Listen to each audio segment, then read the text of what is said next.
The Marvel Universe is in its embryonic stage here. December 1961, we are looking at the second month of the Marvel Universe.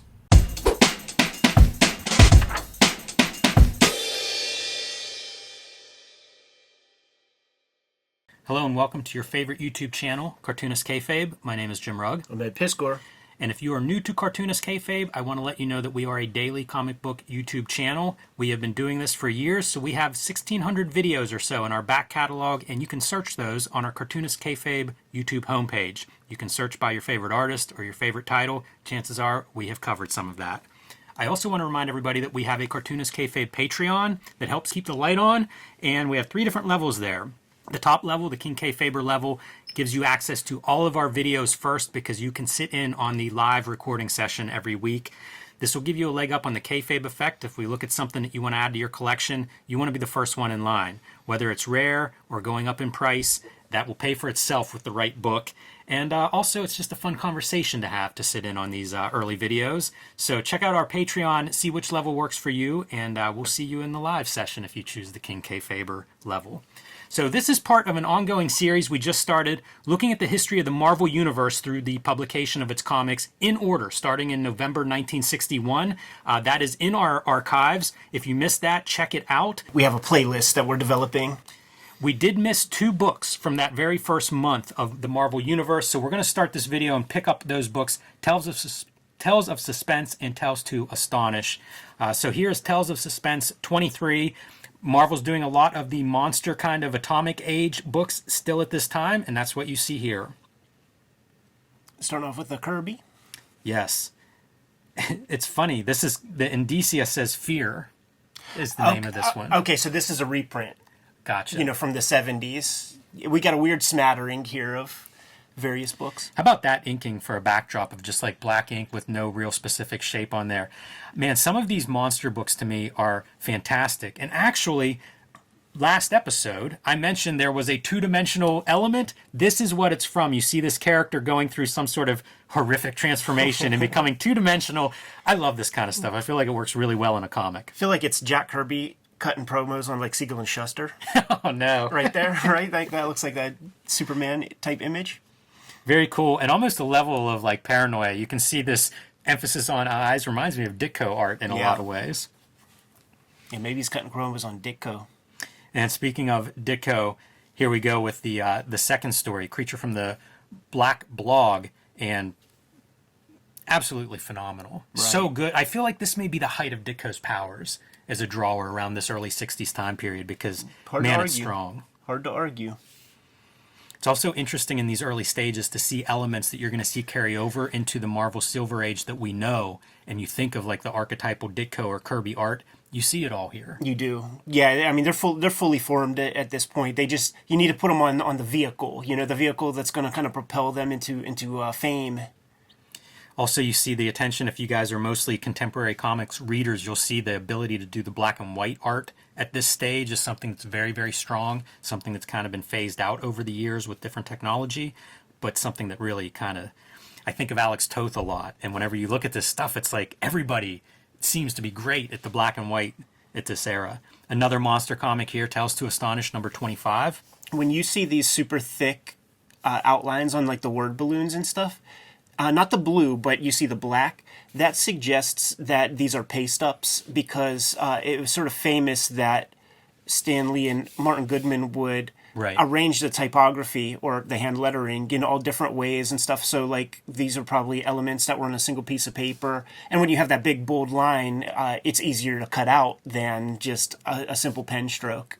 Yeah, fantastic. You see the creature stepping out of television. I feel like that's a motif that, I don't know, maybe every publisher had at some point. Like a Ringu? Yes. Tales to Astonish, published by Vista. We've talked a little bit about the different imprints that appear in the Indicia as a result of how distribution worked at that time. And these are comics that, like, I have read in various reprints. Yeah. So you can find these monster comics if you like what you're seeing on here. Fortunately, they have been reprinted at different times, too. I think in the 70s, and then, like, in omnibuses and trade paperbacks in the 80s and up to today. Is this one all Kirby? Because in our... That's a good question. I mean, this is Kirby for sure. So we got 2 Kirbys so far. Because there will be, like, the Steve Ditko book. Yes. Oh man, what a great. It's such a simple panel, but a Martian spy, It's good. fantastic. And the transition, the 3 panels, like, leading a part of that sequence. And I feel like too. this is your DNA for a lot of conspiracy theory stuff and also Scooby-Doo episodes. Yeah, it's true. All right, not a Kirby here. No, this is probably like your Don Heck or Dick Ayers. Because that's the thing, those guys are here also, like the gang's all here. I think one of the things I'm going to take from us going through this series is some of the color treatments. There's a lot of great flat primary colors in this stuff as well. Here's a Ditko. Showing up. Doing a ghost story, you get kind of that haunted house look in the background. And I think it's unmistakable that he lettered that title treatment for sure. That's been a bit of a revelation just going through a couple of months of this stuff is the Ditko splash pages from these short stories. Oh man, I think they're beautiful and they're kind of unique. It's really a lot of Ditko compared to, I don't know if there's a house standard.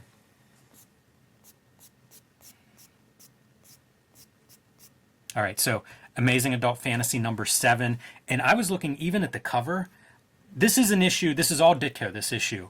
And it might be the best looking Ditko page by page that I've seen, but even the cover is distinct. It doesn't have that Marvel pasted up kind of blurbs. It feels like a magazine. Yeah, like yeah, a totally proper different. magazine. And the way he builds that figure, like it's a little bit covered up by the color right here, but when you could see the actual cover and you see the artwork, the way he builds that anatomy, it feels so solid. He's a really, really good figure drawer, and he can lock in those shapes, like the Bridgman's constructive anatomy stuff. Like he locks in those shapes and makes it into like a really, really solid figure.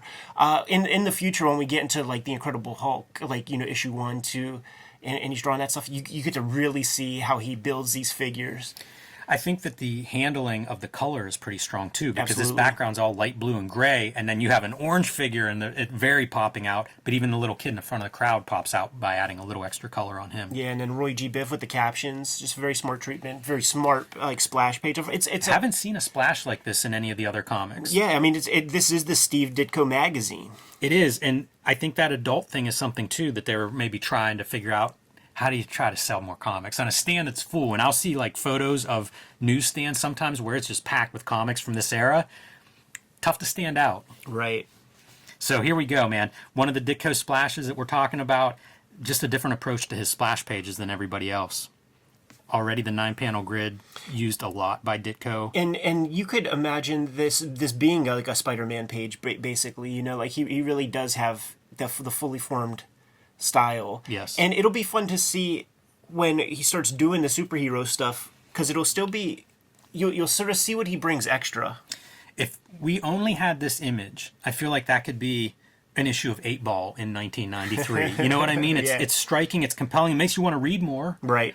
And yet it doesn't feel like your standard splash page. Although put a little mustache on here, and we've got J. Jonah Jameson. Yeah, you do. He is packing story in too with these 9-panel pages. Like he was earning his money. Great to see. Still 9 panels, but we're breaking the grid. Witch Hunt, another striking one, and one we could put into a couple Full Moon zine panels here. But great color once again, and it's totally simple color theory. Blue background, orange foreground. I think the lettering is some kind of paste up or something. Yeah, it's definitely a font, that Witch Hunt lettering. I have one of those omnibuses of some of these Monster Comic reprints, and you can really see it as you go through like a bunch of splash pages together. Another just classic composition. Really simple, but sings with that 4-color added on top. You also get a sense of the science fiction of this stuff in terms of a genre, especially before the superheroes come back. That's cool to see, man. Read a panel downward. Yeah. Boy, that whole sequence, that whole row, really great. Yeah, very discombobulating.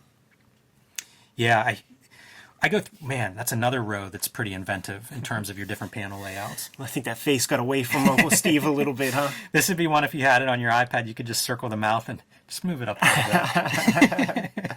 Great panel though, sitting in the prison, using the prison bars as your part of your framing device. Man, they were selling grit back then. I love all this stuff, the ads for the next issue. It does feel like this series is a little bit of a different series than the typical Marvel stuff. Although, at this time, I don't know that there is typical Marvel. They have 3 or 4 of each genre book. Man, Ditko just sings. Were you surprised by the Ditko quality of that book? Like, all Ditko, like, that's one that If you ever stumbled across that thing in a bad condition, it'd be a nice one to add to the collection. Absolutely. All right, Journey into Mystery. So again, continuing with that atomic age of monsters, pretty striking this color use here in our foreground, almost a fluorescent green-yellow on this character. You can almost imagine these covers, like those drawings, as being roughs for an inevitable, like, painted, like, pulp paperback kind of cover. Kind of surprised somebody hasn't done that. Feels like we may start to see those come out of an episode like this. Doom is a word that Stan Lee likes to use in these titles. Like in some of those Tales of Suspense that we looked at first, the Doom was, a big splash page.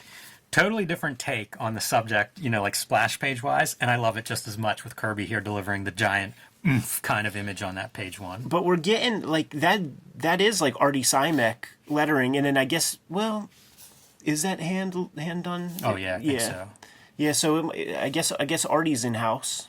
And we pointed this out last time, but you see certain things that fall away from Kirby as time goes on, and this kind of divided panel is not one we see a lot of in his work. It's probably, when he's able to do an issue's worth of stuff, he can let things breathe a little bit more, but Stan Lee is packing shit into these little 7-pagers. I thought this panel, this girl encounters an alien monster, and his message is, go tell your people that I'm here, and I thought that's its own story. The girl, if you don't know that she actually saw the monster, and it's just this girl that shows up. It's a cry wolf story. Far out story. Doing that stuff that Kirby does like much later, like the deadline crunchers. Yeah. It helps though. Oh, totally. It looks so good. You want that variety of panels, and that's a good variety. Not sure. I think that's a Kirby. Yeah, some of it's very Kirby-esque, and some of it's a little bit different. We saw some of that Dick Ayers that had Kirby flavor to it. I like this, too. That's a panel arrangement you're not going to see Kirby make very often. Right. So it is fun, like, still seeing him just working and kind of learning what he likes and figuring out his storytelling. That feels unmistakably Kirby. Huh? That does feel totally Kirby. Same with this figure, and I love this sequence. Great use of incorporating your lettering into the storytelling. You don't see that often in these Marvel books. That's a good treatment.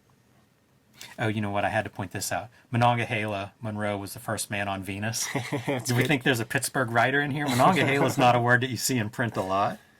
This video is brought to you by the comics that we make. Ed Piskor's Switchblade Shorties is now being serialized on all of our social media every single day. You can see a sample of some of the upcoming storylines here.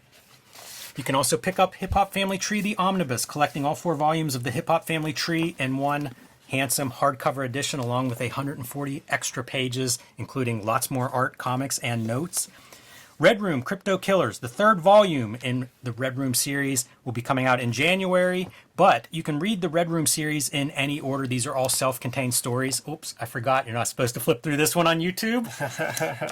X-Men Grand Design, the trilogy trade paperback, is now available, collecting all 3 seasons of the X-Men Grand Design story in one handsome volume. My latest comics, Street Angel Princess of Poverty and Deadliest Girl Alive, collect all of my Street Angel comics in 2 handsome books from Image Comics. That is The Homeless Ninja on a Skateboard. I've also been self-publishing some comics and zines lately. True Crime Funnies, 3 nonfiction stories, BW zine celebrating the black and white explosion, and the 1986 zine celebrating the greatest year in comics history. You can get those on jimrugg.com or patreon.com/jimrugg. And my Hulk Grand Design. This collection, the Treasury Oversized Edition, one of my proudest books, available now in very limited quantities as it is out of print. But a new collection of trade paperback of Hulk Grand Design will be available in May this year from Marvel, so start pre-ordering that one now. And now back to our video. And Paul Rainman, we talked about in the previous episode, an artist I had never heard of before last week. Yeah, I think he inked Kirby on maybe some of these early Fantastic Fours or something. The other thing that we've mentioned in the past is how these guys are really good, and yet they don't bring what the Kirby Ditkos bring to it. That little bit of stylization is important. It's something I'm not always didn't always think of in my development, but like figuring out that style is a really valuable piece to add. And what's interesting is like what's happening across the street with DC is like everybody has that very like clear line like clip art type drawing style, and that Paul Rainman guy could probably fit into that. So the Kirby and the Ditko, like that stuff was considered kind of ugly, right, at that era, because it is wonky and it's weird, but it really is like that's the art showing through. Look at some of these panels of just like the close-ups of the faces, the way Ditko handles it. Relatively simple panel layouts, but I love this sequence because, okay, talk about disorientation, right? Let's turn our figure around within the panels. You know, you're almost tumbling down the page as you read it. Very thoughtful. Amazing. I would also tell everybody at home, pay attention to the advertising as we go through here. It's one of the great things that this collection has, or having all the pages intact. You get to see, like, who is the target, who's the demographic of these comics. Absolutely. All right, so again, Marvel seems to have a handful of different types of books that they're doing, and these kinds of either young romance or girl heroine, that's part of it. And probably 3 or 4 of their books a month at this time. This is so shameless, too. Like, such a fucking clone of Betty and Veronica.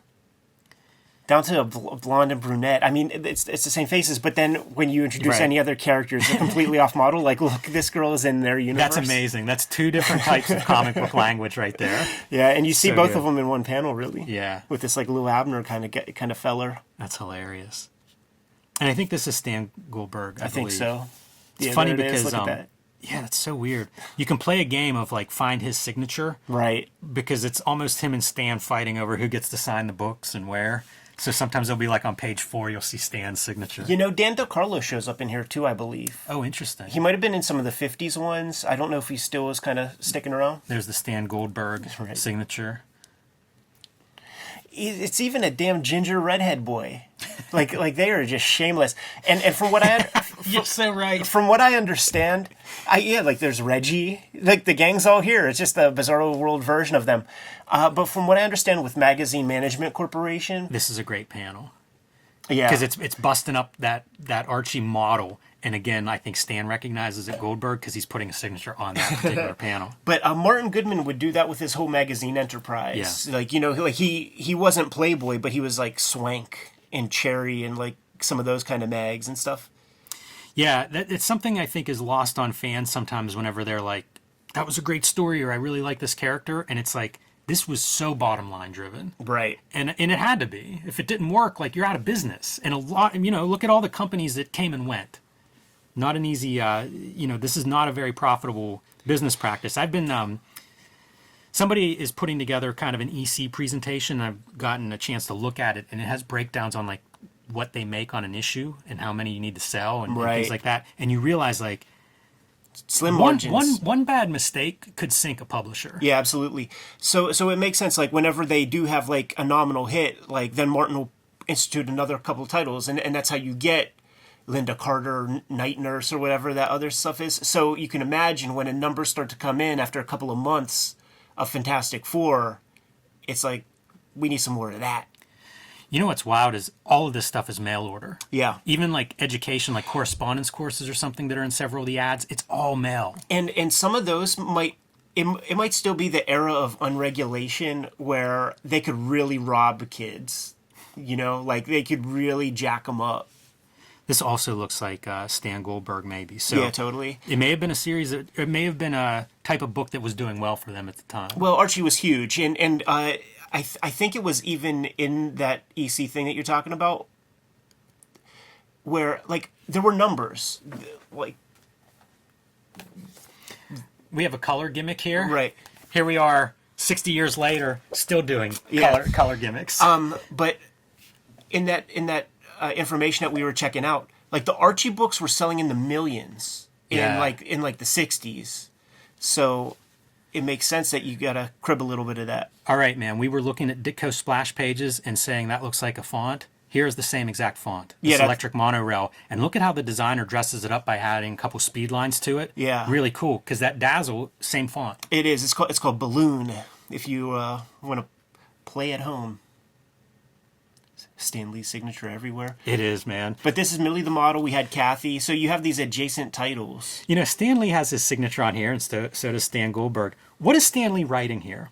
Because, like, the only text is calling out who sent in this design or whatever. He just sees you know what it is? It's like Just sign every page. It's almost like the editorial it's Disney. sign-off. It's Yes. Disney, and you know it's the same thing that Matt Groening kind of cribbed. It's fascinating. You see Groening's name on TV guide covers and stuff. He hasn't drawn that stuff. He can't draw that good. Yeah, it's funny that those guys don't get a harder time about that. You know, like Disney and Groening, everything is their hand. They do, and like you know, it's a joke in Simpsons land and stuff. Like I remember, I forget which video game it was, but there's a part where like the Matt Groening like Simpsons character comes out, and he writes his signature and then like jumps off. So like it's a thing. Hey, here's something that I think is noteworthy. You see Al Hartley's signature on this cover. We've pointed out some signatures on various stories. And then there are stories with no signature. Right. What is the deal with that? You know, it's almost like the artist maybe has the option of putting a name on there and doesn't. Right. And maybe they're choosing that they're ashamed of this line of work. Totally. But the flip side is, like, take credit for your work, people. You know, like, most people aren't going to object to you signing it after we talk about Groening and Disney policies. Right. So I liked Hartley was a standout to me. And we talked about how some of these faces are wild. Whereas like other stuff, you sort of just go along, it works, and then you'll get something that's just crazy wonky, out of left field. There's one in here, hopefully I won't miss it, and it is a missing face. Look at these weird textures, you know, and you could tell Just like quick brush. Yeah, you know Let's how just push the tip down. in the Dave Sims stuff with like about the Nightingale lines and stuff. Yeah. Like you see this same line there, and you see that it's the same bluntness as like this line right there. I mean, I don't think there's any doubt the reason the brush became so prominent is how fast it was. Sure, but his use of it, like I really think that there's just like a flat marker. I love this like side profile, side profile, side profile, side profile. It's almost, and the other way too, you know, it's so fast. You can almost imagine if you couldn't draw, you could put together a story like this relatively quickly just by tracing a couple of these. It's before Stepford Wives, man. By the way, this is why you do a big heavy line back in the day, because registration could be so far off, and even there, the lipstick's completely outside of the line. And that's considered probably a good print job by those standards of that day. That's so funny. This might have been the one where where'd the face go? We see there's a few instances of this. It's kind of that backwards 3/4, right? But it feels like the way this is drawn, we should see a little bit of face coming out of there. Yeah, and it's almost like the Invisible Woman. Cousin it. More of that color idea. It's pretty funny. I bet you if you find like this coverless comic in real life, half of them probably are like colored in. This would have been the YA of the time too, because these are older characters, whereas this is selling to, I don't forget, 7 or 8 year olds, but the characters are like teenagers. And look at it, man. I mean, this is the 4th title of this kind of comics. Yeah, another Al Hartley signature. Interesting if we went through and listed like the artists that are involved in these books. Half dozen? Yeah, it's a very small number, It's almost like Stan knows who he can rely on and bring it on. These are kind of fun. You see a little bit more of Al Hartley doing some drawing here to try to do like hairstyles or whatever you're selling in this case. A little bit different than just his typical style. And look at that. That's one of those. She looks excited. That could be a Joker. Like she's had some laughing gas. But when you see those faces, though, it's all the exact same amount of lines that Jaime puts in his profiles. But you could just like he just puts them in like the exact perfect compositions. Yeah, and they're not that far off. It makes me think of the Jaime Artist Edition where like you'll see whiteout and it'll be like he moved that line a 1/16 of an inch. Yeah, and you criticize it looks perfect now. Right. But that's what this is. Like the ingredients are very close. That feels Klausian. Yeah, it does. And both look at of those that, dude. faces look Klausian. It's a more anthropomorphic, like human Dennis the Menace. With the same shirt and all of it. Really interesting to me that whenever you see some of these alternative cartoonists, almost like a similar style or line. It's the most drawn out Hartley did in any of these goddamn things. It's pretty good. Man, they really just pad those books, and I mean, why wouldn't like chicks like that? I'm sure that was like a fun feature. Boy, Al Hartley though is going for it in terms of signature. Yeah. Stan's getting credit. I want credit. This figure felt very Jaime to me. This coach, might be the line work on the legs or whatever, or even the body drapery. Language of like the posture of kind of sitting back. Yeah, it's real good drapery, and also like there's sort of the same amount of backgrounds in a way as like a Jaime comic. Yeah, I really like the way that is handled in terms of color in a lot of these. Like this is a really good example to me of color. It's a nighttime scene. We know that because there's a light on the street, so it's not black in the background. I mean, it's not even color, it's white, but you can tell it's dark, and then they do the darkness on the foreground. That's right. Really cool. Yeah, really frames our guy Yes. real well. That's a pretty unusual panel with our hero in the foreground at a different scale, and then you can see the bad guys talking about him as he's riding by. I bet you see that kind of dissolve and wipe in like westerns of the day or Yes. something. Yeah, like a double exposure film. Worked really well, though, for a panel, and it's that simple stuff, yellow background. Just flat yellow to color those guys. Very Kurtzman like this set of panels right here with the fight. We know that's Kirby, but Yeah. I'm just saying the composition. Yeah, there's some really good like standoffs and things. And blue, this could be fighting robots. Right, Rock'em Sock'em, yeah. Yep. Yeah, it's neat going through this stuff and seeing Kirby applied a little bit differently than the superhero work that we know him for. Yeah, and this is the stuff, Shelton Drum, the proprietor of Heroes Aren't Hard to Find comic shop in Charlotte, North Carolina, like this is his steez, if you remember, man. Like he collects all the Marvel Westerns. Great glove, and it feels like the gloves that you would see like a Jack Davis do over Harvey Kurtzman layouts. Yeah. And how about that, man? Drawing a tornado and then the guy getting swept up in the tornado. It's fun drawing, you think like, I'm sure you're drawing this stuff as fast as you can, but I mean, look at that for a setup. That's a Dick Ayers on the artwork here. And what a splash page. It makes me think like this is something he enjoyed drawing. Right. A little extra elbow grease, I think, visible in this story. This is one of those standout panels. Isolate that panel and Lichtenstein paint that one. Absolutely. That's a piece of pop art for sure. But a lot of these panels have that quality, like the following panel with the Blam. Absolutely. Pretty great. I don't know what that is either. That's a hard one for me to put my finger on, but I think it really stands out. When these show up, like I gotta think that Kirby touched it. I really do, man. Like, do you not see the Kirby in there? Am I crazy? No, you're right, but it may be that you've seen a lot of Kirby with Ayers on top of him. Yeah. Or something. I don't know. I know what you're saying, and I can't totally explain it. And it happens a lot. Like, we'll look at something, and I'll be like, oh, I see this artist or that artist. And it may not even be that they look at each other. It's just... The zeitgeist? Yeah, something like that.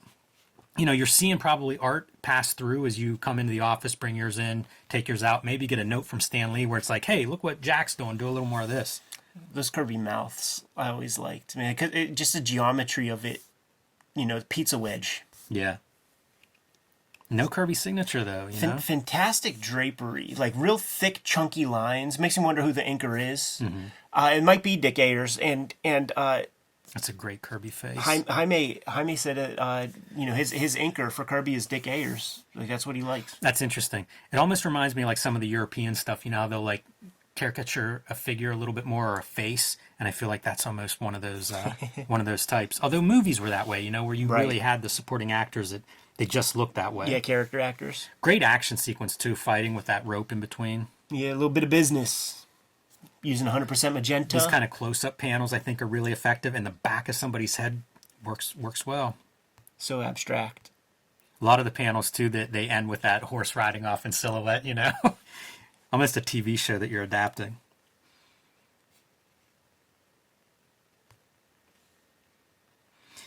Yeah, the Kirby stuff's so distinct. These figures, I don't know what it is, like just standing there when we talk about like playing that game of isolate a panel, it's so distinct, and it's just the back of a dude. Right.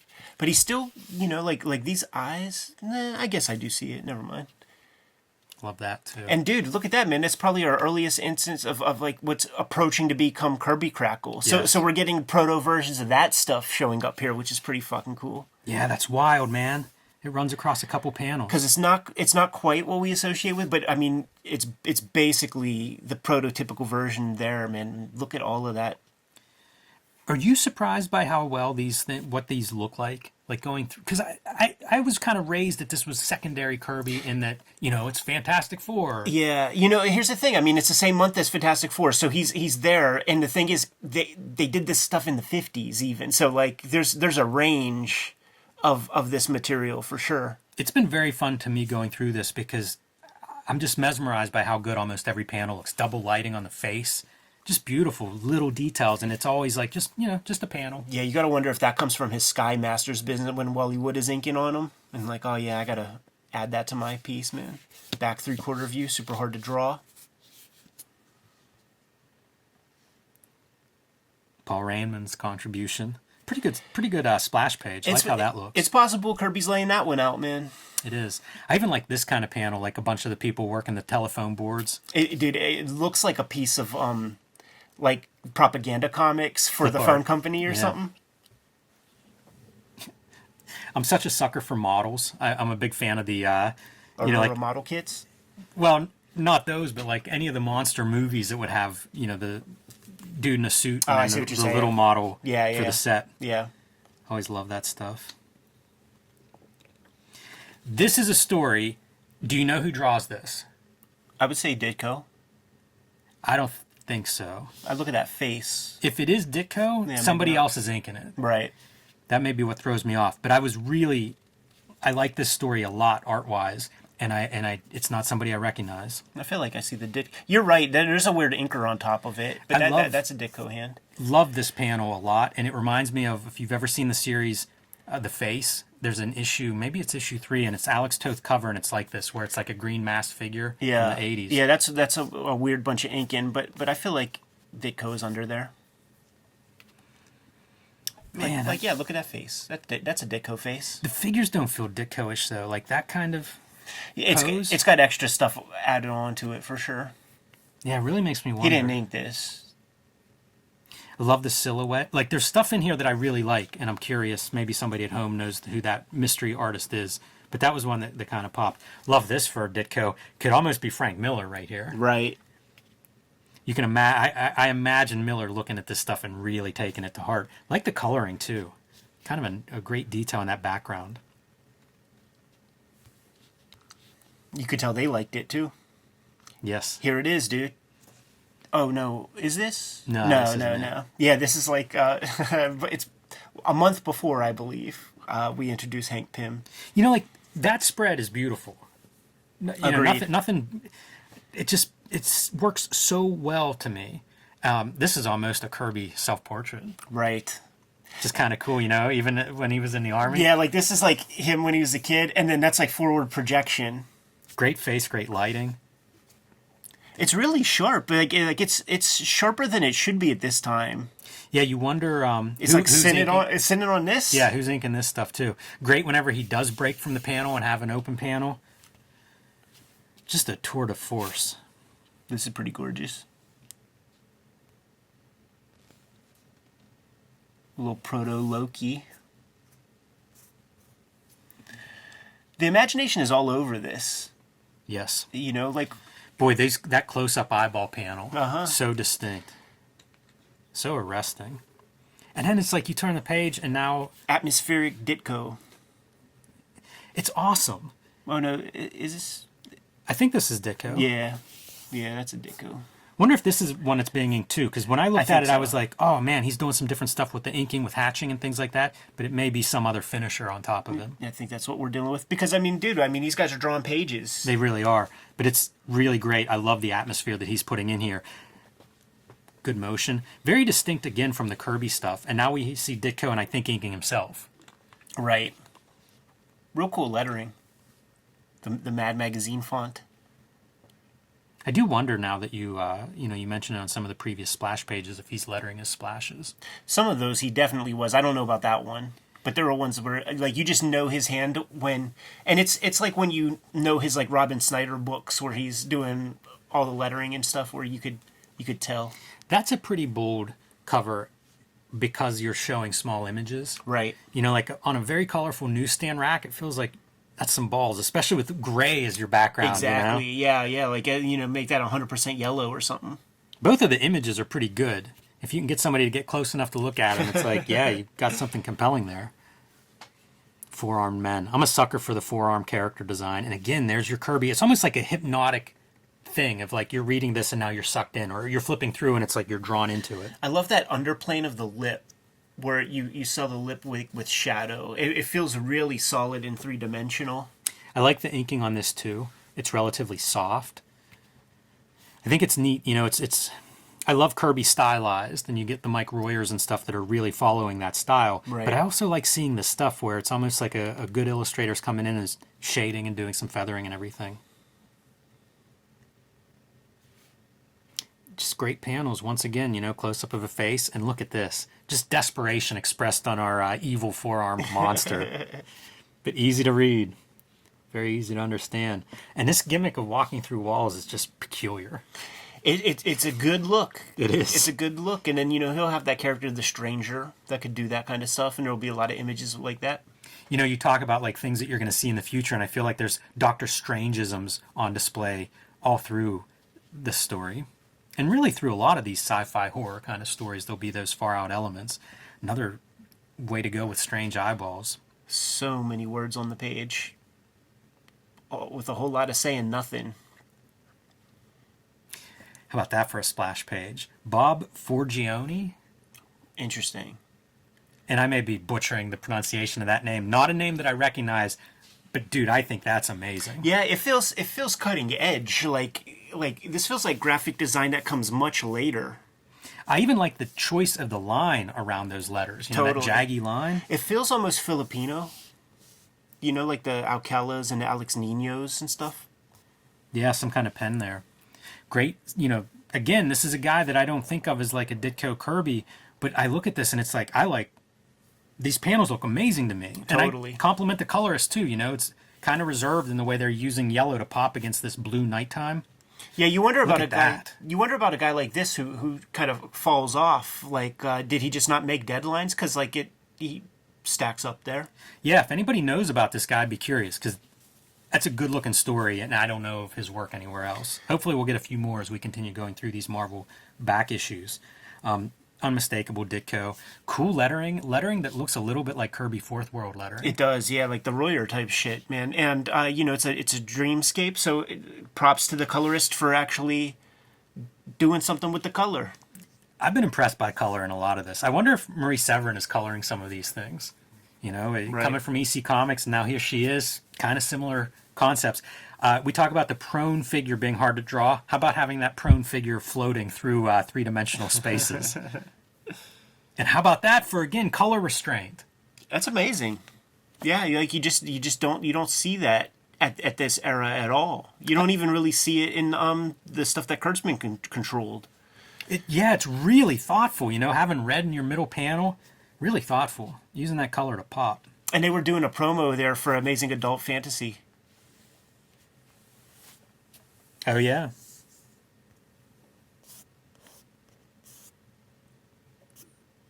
So do we not have a... Jimmy, was this all? Yeah, that's it. Which, yeah, it doesn't say the issue, which probably seems like a smart advertising move. Right. But I wonder... But you notice no Fantastic Four. Bi-monthly schedule Yep. early on. And we talked about that, that there's one... The distributor is DC Comics, and they're limited on their number that they can put out there. And who knows? At this point, I don't know if Martin Goodman's wanting to have more comics out there. There's rumors around this time that he's thinking about shutting down the comics division, so I don't think it was doing great. But as the Marvel Universe picks up steam, it's certainly going to be, we could do more books if we were only able to distribute them. And we'll see it manifested as we see books that are, 2 features in each book. What's interesting here is like the Ditko book is Amazing Adult Fantasy and its anthology title, but like the Kirby book is Fantastic Four, where it's this singular story, which is an interesting wrinkle. I think there's 10 books total in the month, 4 of them aimed clearly at young girl readers. So 40% of maybe your comics readership at this time being young women. And that goes away as the Marvel Universe and the superheroes take over. You see less and less of that. Right. Super fun, man. Till next week, Jimmy? Yes. Let's get out of here. Kayfabers, like, follow, subscribe to the YouTube channel, hit the bell so that we could notify you when new videos are available. We are a daily YouTube channel with more than 1,600 videos at your disposal. We might have talked about your favorite comics. Go on the front page of the Cartoonist Kayfabe YouTube channel, hit the magnifying glass, search for your favorite titles, check out those episodes. But if we did not cover your favorite comics, just let us know in the comments and we will push those comics a little bit higher on our to-read pile. We have a Patreon where the King Kayfabers mitigate the kayfabe effect by getting in early. They get all the videos before anybody else. And, if you're awake, available, and at a computer or some sort of online device, you get to hang out with us in the live stream recording session that we are doing. And we've got about 50 people in there right now, Jimmy. So it's small, it's intimate, it's private, but they're also the people getting the comics before anybody else has the option to do so. Ultimately, the videos are brought to you by the books that we make. You don't buy our books, we can't make videos, man. Can't keep the lights on in the studio. So before you is a smattering of the books that we have out there. But let's get into the details. Jimmy, what do you have? Hulk Grand Design. This is the Treasury collection that is actually out of print. If your store still has one of these and you don't, you want to scoop that up. But good news, Marvel is reprinting this for a May release this year. It will be a trade paperback format, so kind of the mass market version, and you can pick that one up. You can pre-order that one now wherever you buy books or comics. I have also been self-publishing some zines and mini comics, the BW zine celebrating the Black and White Explosion, the 1986 zine celebrating the greatest year in comics, and True Crime Funnies, 3 nonfiction stories, a couple of wrestling stories in addition to your typical true crime kind of crime comic. You can get those on jimrugg.com or patreon.com/jimrugg. And my latest book releases, Street Angel Princess of Poverty and Street Angel Deadliest Girl Alive, collecting the adventures of the homeless ninja on a skateboarder. We have a full color version, and we have some of the original comics as they originally appeared in black and white. Those are both now available from Image Comics. I'm doing a new experiment for 2024. I'm serializing daily comic strips on all my social media, including the Cartoonist Kayfabe social media. It's called Switchblade Shorties. These are some of the more recent strips that I drew. Have yet to scan them in and get them to look like they will in their final book publication. But hit any of my social media up for that, and you could check out us Switchblade Shorties that way. I'll put videos out on Saturdays on the Kayfabe channel with reading the week's prior Switchblade comics. X-Men Grand Design Trilogy trade paperback collects all the X-Men Grand Design comics that I did. This is the third round of Red Room comics in trade paperback form. It's called Crypto Killers, and it comes out January 14th. So scoop that comic up sooner than later. There's a limited number of those out there, and there are also a limited number of the Hip Hop Family Tree omnibus books out there right now. It's been climbing on the Amazon charts in a big way the past couple of weeks. I've seen it on a lot of people's Instagram stories when the holidays came through. So we got a very nominal amount of these books left. Scoop them up if you see them. It's the best book I made with a lot of extras that give you a reason to buy the book beyond if you have those original volumes. Like I said before, the books are the most important way to keep the channel rocking, but there are some direct ways to support the Cartoonist Kayfabe channel. Jimmy, if you'll let the people know. Subscribe to the Cartoonist Kayfabe e-newsletter at the links below this video. You can also find Cartoonist Kayfabe t-shirts, merchandise, hats, and more at our spread shop. That link is also under this video. There you have it, all the ways to support the Cartoonist Kayfabe channel and keep things rocking in 2024. Give them those marching orders, Jimmy, and we'll be on our way. Read more comics.